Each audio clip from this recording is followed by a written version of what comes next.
So we're just up here on top of Dartmoor and we're going to shoot a time-lapse sequence today. What we're going to do is we're actually going to shoot a motion controlled time-lapse.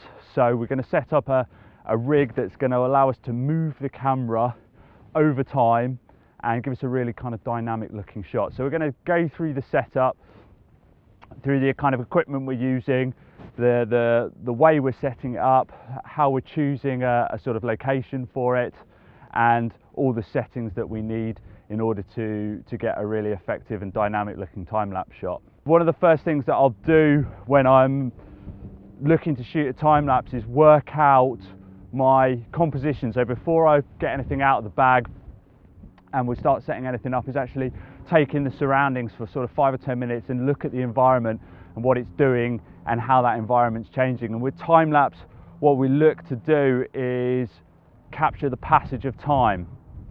And typically on a scene like this, we're not going to have too much movement in the actual scenery. The movement is going to come from the sky and the clouds. This was the sort of initial spot that I sort of picked out, and as you have a look into the background, we've got a reservoir which falls away over the foreground, and what I'm looking for is nice foreground elements, then also a dynamic and interesting background, and then balance that with the sky. What I can do with the live view function of the camera is hold it and look on the back screen at roughly my composition, and then I can move that out over roughly the distance and have a look at that, and then I get a rough idea, a very rough idea of what my shot looks like. We're shooting with a wide enough angle lens that we can include some of the reservoir in the shot, but we've also got nice cloud formations just over my shoulder here. So I want to use those and I want to maximize those. It's quite a windy day, as you can probably tell, and that means the clouds are going to be moving fast across the sky, or they should be. This will mean we have to take this into account when we're setting up our time lapse in terms of the interval that we use, but I think this is actually a really effective shot. So I think we're going to go with this site for the setup, and we'll start getting the rig and everything set up here.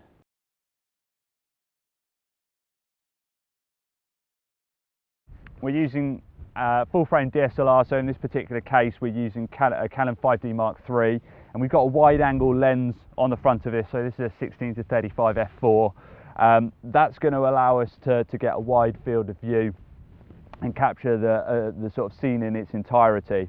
The rail we've got is a Canova slider, and we're going to hook up our motion control rig to it in a minute. We've got a 120 centimetre track on this, so that gives us a decent amount of change in the shot, and we're going to be using a single tripod, and we're sort of going to go for this type of setup.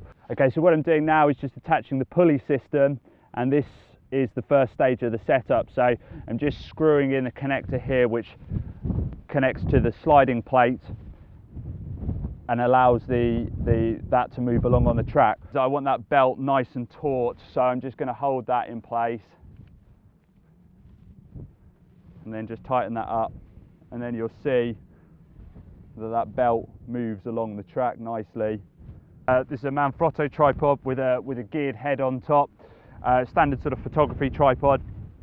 And what I've just done is attached a quick release plate to the bottom of the Canova slider, which has got multiple positions along the length. So I'll just go ahead and clip that in, and that's now roughly in place. So what I'm just doing now is getting my camera set on the quick release plate and just fine tuning my composition. That's roughly what I want. So what I can do now is just press record in live mode, recording video, and then I can just let the camera move down the track. That's looking really good, and actually I think I like the pull out the best, so I think we're going to go for that. So we'll start the camera at the bottom of the track. So just going through the setup now of connecting the controller, the power pack, and it's reasonably simple.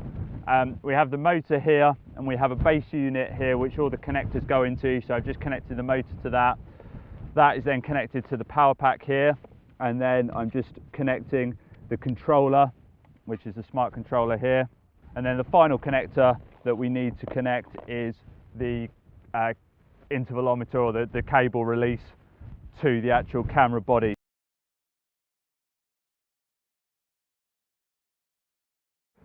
So we're just going to set the camera up now, and I'm going to get all my settings dialed in on this. Okay, so I'm going to use the live view mode, and I'm just going to punch in on my scene, and then I'm just going to pull focus.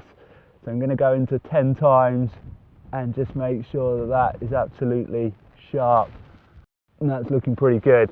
What I'll make sure is that my lens is then set to manual focus. I don't want the camera trying to autofocus at any point. We're now just going to work through the camera settings. On a typical daylight time lapse where the light isn't going to change, so we're not looking at a sunrise or a sunset, we're sort of middle of the day, we're going to have it in manual mode, and I want to set everything up and make sure the camera doesn't change any of that. So I'll firstly set my dial to manual, and then I'll have a look at my exposure settings. I'm going to be using a base ISO of 100, and the reason for that is that we've got a bright scene, we don't need to bump it up, we want to clean as image as possible, so we'll shoot that down nice and low. And then we've got a wide angle landscape scene where we want a very deep depth of field. We've got close foreground elements as well as a distant background, so we want a deeper depth of field. So I've gone for an aperture of f13. The shutter speed, now I'm metering for a normal exposure at f13, I'm metering about 1/200th of a second. Okay, so that's roughly where I'm going to have my exposure set. I'm just going to do a few final checks. The final other thing is white balance. As we're shooting raw, we can have pretty much any white balance that we want as long as we're not auto white balanced. And the reason for that is that white balance could change throughout the shot if we were set to auto white balance.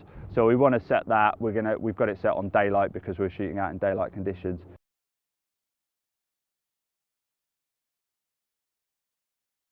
Okay, so we've got everything all set up now, and we're going to program the smart controller now with the appropriate settings. We're going to go into the time-lapse mode, and we want to go into the interval mode, and once we're in there, we then can program our move. Now, once you use the system a few times, it becomes pretty much second nature, but there's a few sort of abbreviations. LF and RG is just the way that the camera is moving, so either left or right, and in this case we want it to move right up the track, so we've got it set to that. The next setting here is how much the camera is going to move per frame. And that brings us on to the next one, is how many frames we're going to shoot. So what we'll do is we'll go in and we'll dial that down to 3, and then we'll come down to our frames and we'll set this up to 330. So it's going to give me 330 exposures. I know that when I'm going to compile the time lapse, we're going to be doing that at 24 frames a second. So 240 frames will give me a 10-second clip. Anything over that is enough. So we've given ourselves a buffer over that 10-second clip. We're shooting 330. We're probably actually going to end up using 240. So we've got a little bit of buffer either end. The time then is the interval for the move. So if we come down to that, we can then set that in second increments. Because we've got quite fast moving clouds today, I'm looking probably between a 2 or 3 second interval, and I'm probably going to go 3 seconds, and just having a look at the conditions, either 2 or 3 seconds, because the clouds are going to move very rapidly, so we want them to sharpen the time lapse. So between 2 or 3 seconds, it wouldn't matter too much if we go 2 or 3. And then once we're all ready to go, we're literally going to come down, press start, and the time-lapse controller will take over. So we've just started the time-lapse off now, and you can see that the camera is taking exposure and then moving. And I've gone for a 2-second interval, and it's moving 3 millimeters at a time. The readout on the display now tells us what's going on. So this is the status, and you'll see that it moves quite quickly from shot, move, shot. So it's doing that, taking the picture, moving, taking the picture, and there's a small delay. You'll see it flash up wait. That's just that pause, so it's fully stopped before it takes the frame.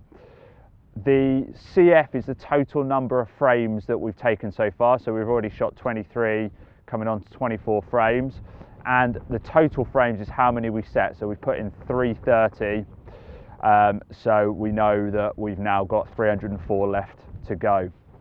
The CT is the time that it's been running. So it tells you in that update after every shot that it's been running for 1 minute and 24 seconds.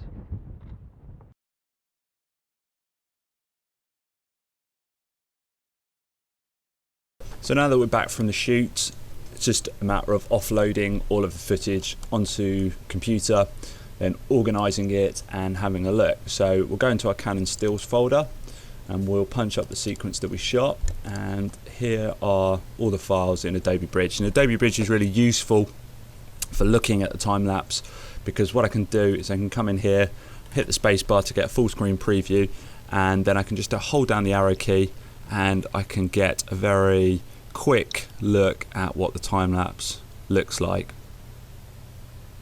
So I'm pretty happy with this. It's looking good. I've got a nice smooth movement in the actual camera movement, and I've got a nice sky there with the clouds moving across it. Nice even exposure with no real flicker.